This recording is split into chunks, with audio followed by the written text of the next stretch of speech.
Welcome. আমরা TET যে CDP তার পার্ট হিসেবে গতকালকে ভাইগর্স্কির থিওরিটা পড়েছি গত ক্লাসে। আজকে যেটা আলোচনা করব বলেছিলাম যে শিক্ষক হিসেবে বা শ্রেণীকক্ষে এর প্রয়োগটা কি করে করব।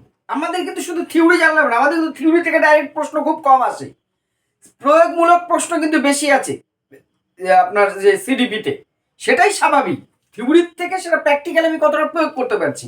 আমরা তো ভাইগোটস্কির তত্ত্ব দেখেছি,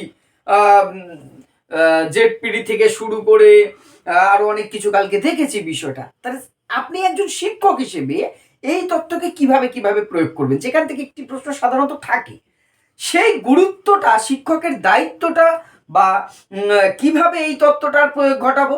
প্রথমত 1 নম্বর পয়েন্ট হিসেবে আমরা আলোচনা করতে পারি যে আপনার যে যে সহায়তা করা বা জেডপিটির উন্নতিতে সাহায্য।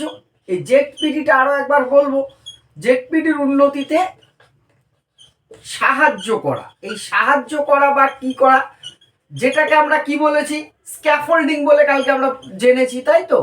স্ক্যাফোল্ডিং করবে না একজন শিক্ষকের কাজ। বিষয়টা একটু বুঝে নেব ঘুরিয়ে, কিন্তু এখান থেকে প্রশ্ন আসে যে একজন শিক্ষকের দায়িত্ব হবে এই তত্ত্ব অনুযায়ী, ভাইগোটস্কির সামাজিক নির্মিতিবাদ অনুযায়ী শিক্ষক কি করবেন, শিক্ষার্থীর জেডপিটির এরিয়াটাকে বাড়াতে সাহায্য করবে। সংক্ষেপে যদি আমরা দেখি জেডপিটিটা কিরকম বলেছিলাম, যে আমি একটা কাল্পনিক এরিয়া যদি চিন্তা করি একজন শিশুর বা শিক্ষার্থীর, যে একটা নির্দিষ্ট এরিয়া পর্যন্ত তার নিজে নিজে বিকাশ ঘটে, তাই তো? এটা জেড এপি বলেছিলাম, zone of actual development, Z AD, zone of actual development. আর এইবার কিছুটা যদি সহযোগিতা সে পায়, তাহলে তার এরিয়াটা অনেকটা বাড়ানো যায়। এইটাই হচ্ছে ZPD, zone of proximal development. এইটা কিসের সাহায্যে বাড়ে?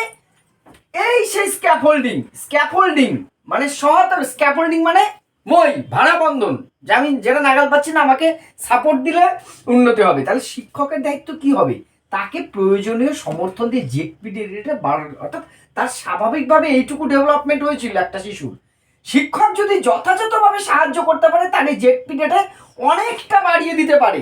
কিন্তু তার বাইরেও আমরা জানি যে একটা থেকেই যাবে, যেটা বলেছিলাম জোন অফ বায়ন ডেভেলপমেন্ট, তাই তো?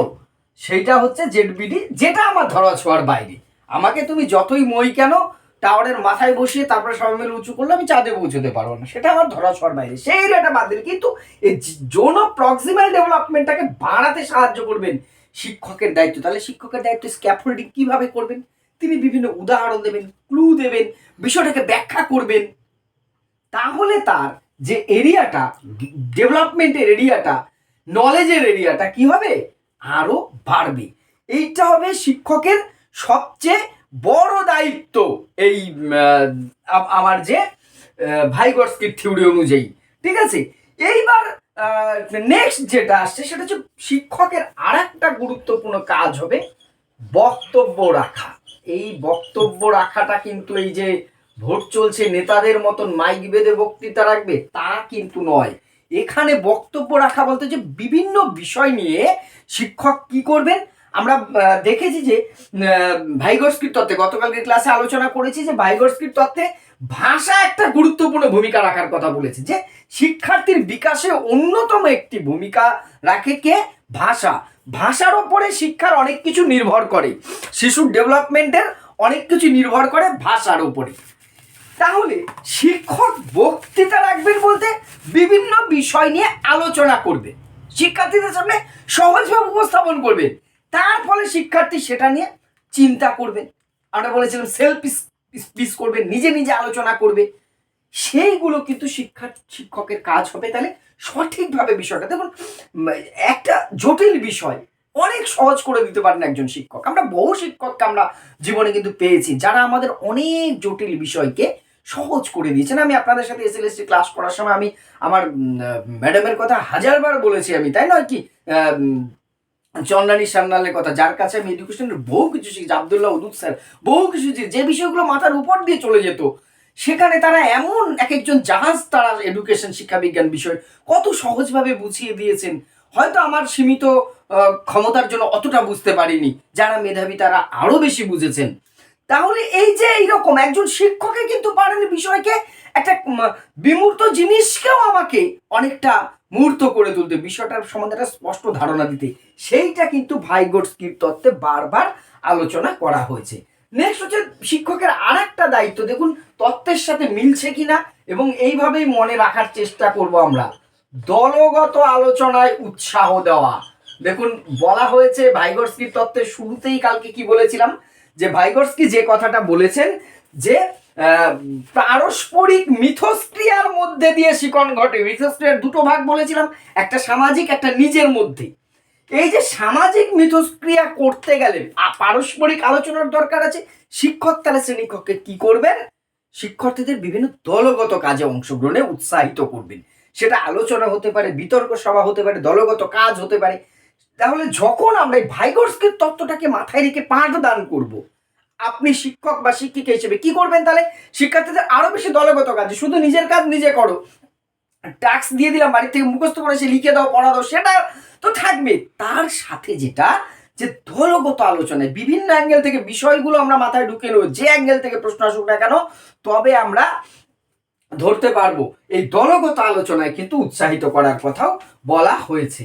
4 নম্বর যদি আমরা আসি, সেটা আত্মকথনে উৎসাহ। দেখুন কালকে তত্ত্বে ভাইগোটস্কির তত্ত্বে এটাও আমরা পড়েছি যে সেলফ স্পিচের কথা বলেছেন, যে 2 রকম ভাবে আমাদের ইন্টারাকশন ঘটবে, মিথস্ক্রিয়া ঘটবে। এক হচ্ছে দলগত আলোচনা সামাজিকভাবে, আর একটা নিজের কথা।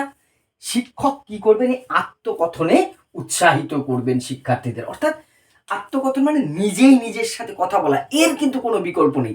একটা বিষয় জানার পর, বোঝার পর শিশুর মধ্যে এমন কিউরিসিটিস তৈরি করে দিতে হবে শিক্ষক হিসেবে, সে সেটা নিয়ে ভাববে, নিজেই তার পজিটিভ নেগেটিভ, ভালো মন্দ, ঠিক বেঠিক, সেইটা নিয়ে চর্চা করবে। সেখান থেকে একটা জিস বের করে সে নিজের মধ্যে রাখবে। এইভাবে যদি শিশু শেখে না, তাহলে কিন্তু সেটা ভুলবে না। আমরাও কিন্তু সেই পদ্ধতিটা অবলম্বন করে থাকি, একবার ভাবুন। আর আরো বেশি করে আপনাদেরও আমি বলবো, আপনারা যথেষ্ট যোগ্য যারা ক্লাসটা দেখছেন, তারপরেও বলবো এই পদ্ধতিটা নিজের ক্ষেত্রে আসুন আমরা অ্যাপ্লাই করে দেখি।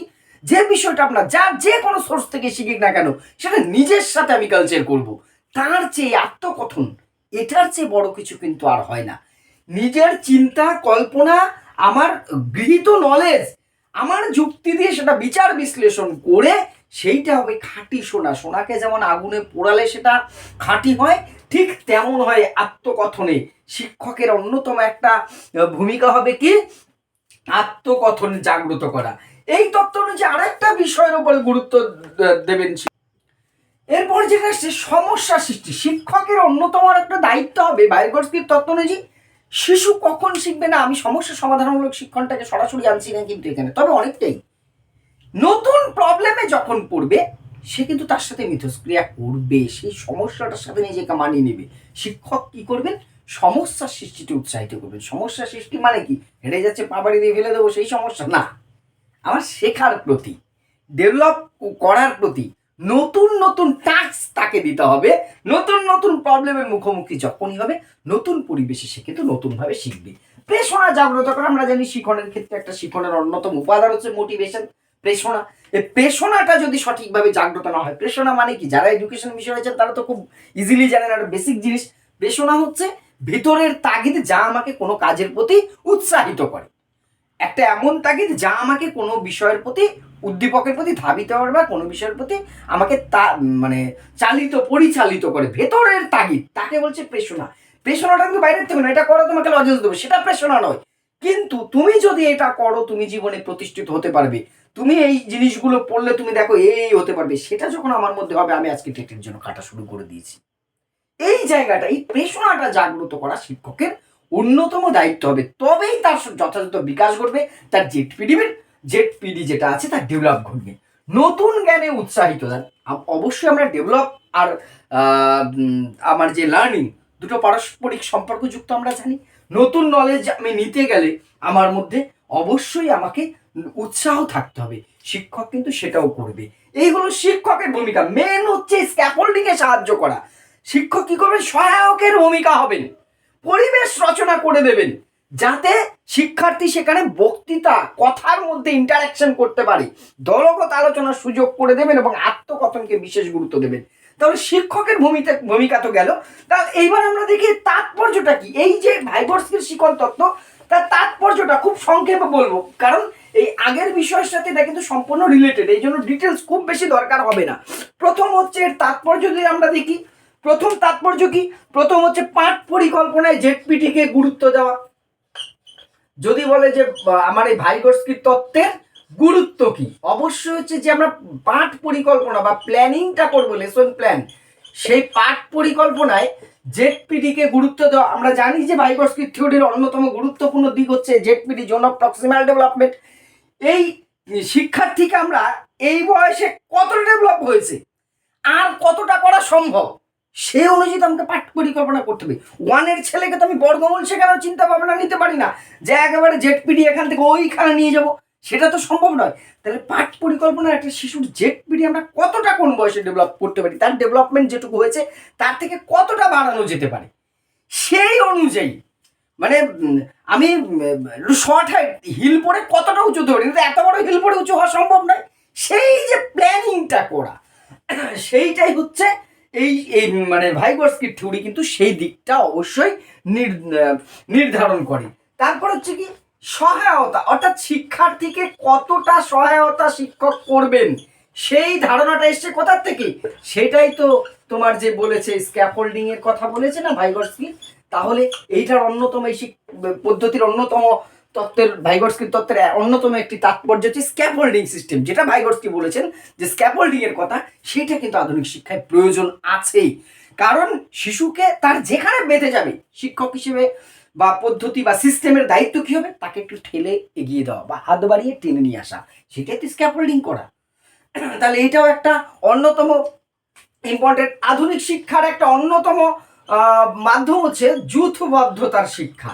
সে যূথবদ্ধতার শিক্ষার কথা, যূথবদ্ধতার শিক্ষা আমরা যদি 21st সেঞ্চুরির শিক্ষা দেখি, ডেলোর কমিশন আপনারা পড়েছেন হয়তো, ডেলোর কমিশন কিন্তু আধুনিক বিশ্বব্যাপী শিক্ষার 4টি উদ্দেশ্যের কথা বলেছে। লার্নিং টু নো, জানার জন্য শিক্ষা; লার্নিং টু ডু, কর্মের জন্য শিক্ষা; লার্নিং টু লিভ টুগেদার, একত্রে বসবাস বা যূথবদ্ধতা শিক্ষা; লার্নিং টু বি, মানুষ হওয়ার শিক্ষা। তাহলে সারা বিশ্বব্যাপী শিক্ষার 4টে স্তম্ভ, 4 পিলার অফ এডুকেশন, তার 3rd পিলারটা হচ্ছে যূথবদ্ধতা শিক্ষা। দেখুন ডেলার কমিশন 1993-তে গঠিত হয়েছে, 96-এ তার রিপোর্ট দিয়েছে, সে এটা বলেছে। তার আগে কিন্তু এই ভাইগর্স্কির এই কথা, অর্থাৎ তাহলে এই যূথবদ্ধতা শিক্ষা ডেলোর কমিশন পেয়েছে কার কাছ থেকে? এই ভাইগর্স্কির কাছ থেকে কিন্তু। তাহলে ভাইগর্স্কির থিওরিটা কিন্তু যূথবদ্ধতা শিক্ষা, আধুনিক শিক্ষা, সারা পৃথিবীব্যাপী শিক্ষার একটা অন্যতম উদ্দেশ্য হচ্ছে একত্রে বসবাস করার শিক্ষা। তার মানে সামাজিক শিক্ষা, শিক্ষার একটা উদ্দেশ্য হবে শিশুর মধ্যে সঠিক সোশ্যাল ডেভেলপমেন্ট করা। আমরা এখন জানি যে শিক্ষার উদ্দেশ্য অলরাউন্ড ডেভেলপমেন্ট করা, শিক্ষার দৈহিক, মানসিক, নৈতিক, আধ্যাত্মিক, প্রাকবিক, এই যে সমস্ত দিকে ডেভেলপমেন্ট করা, তার মধ্যে অন্যতম হচ্ছে সামাজিক যূথবদ্ধতা। তাহলে ভাইগর্স্কির শিক্ষা তো যূথবদ্ধতা শিক্ষার কথা বলেছে, সামাজিক দলগত আলোচনার মধ্যে দিয়ে শিক্ষার্থী ডেভেলপমেন্ট হবে। তাহলে এই তত্ত্ব তো শ্রেণীকক্ষে সবচেয়ে বেশি কাজে লাগবে তাহলে এটা। তারপরে নেক্সট হচ্ছে ভাষার বিকাশ। ভাইগর্স্কি তার তত্ত্বে কি বলেছে? শিক্ষার অন্যতম বিকাশের অন্যতম মাধ্যম কি? ল্যাঙ্গুয়েজ বা ভাষা। ভাষার বিকাশ ঘটলেই শিক্ষার্থীর বিকাশ ঘটবে। তাহলে ভাষা, আধুনিক শিক্ষাও তাই বলছে যে যে ভাষায় কথা বলুক না কেন, অন্যতম একটি শিক্ষার উদ্দেশ্য হচ্ছে কি? ভাষার ডেভেলপমেন্ট করা, বাচনিক বিকাশ করা, ভার্বাল ডেভেলপমেন্ট। তাহলে এখানেও আমরা ভাইগর্স্কির তত্ত্বের প্রয়োগ দেখতে পাই, তাই তো? আরেকটা যেটা ভাইগর্স্কির তত্ত্বের অন্যতম গুরুত্বপূর্ণ দিক, আত্মকথন, সেলফ স্পিচ। আত্মকথনের কথা বলেছেন যে নিজের কথা, থিঙ্কিং। আধুনিক শিক্ষা বলছে ক্রিয়েটিভিটি, থিঙ্কিং, এগুলো সব পার্সোনাল ইন্ডিভিজুয়াল ডেভেলপমেন্ট। শিক্ষার একটা অন্যতম গুরুত্বপূর্ণ দিক হচ্ছে ব্যক্তি স্বাতন্ত্রতা। আমরা জানি তো ইন্ডিভিজুয়ালিস্টিক, প্রত্যেকের থেকে আলাদা হবে। আধুনিক শিক্ষার অন্যতম একটা মনোবিদ্যার অন্যতম দিক। তো সে কথাটাও ভাইগর্স্কি বলেছেন যে আত্মকথন, নিজের সাথে নিজে চেনো, নিজেকে জানো, এই যে এই গুরুত্বটা দিয়েছে, এটাও তাহলে এই তত্ত্বের অন্যতম একটি তাৎপর্য। এই গেল ভাইগর্স্কির থিওরিটা। আমরা কালকে এবং আজকে দুটো ক্লাস যদি পরপর দেখি, আশা করি ভাইগর্স্কির তত্ত্ব থেকে যেভাবে প্রশ্ন আসুক আমাদের পারা উচিত। যদি কোথাও আমারও ত্রুটি বিচ্যুতি থাকে, কোথাও বুঝতে ভুল থাকে, তথ্যগত কোথাও ভুল মনে হয়, অবশ্যই সেটা কমেন্ট করে জানাবেন। আর কোন কোন টপিকগুলো আপনাদের আগে প্রয়োজন, আমি সমস্ত সিলেবাস থেকে কভার করার চেষ্টা করব। যেগুলো বেশি ইম্পর্টেন্ট সেটা কমেন্ট করে জানালে আমি চেষ্টা করব সেই ক্লাসগুলো আগে দেওয়ার জন্য। ধন্যবাদ।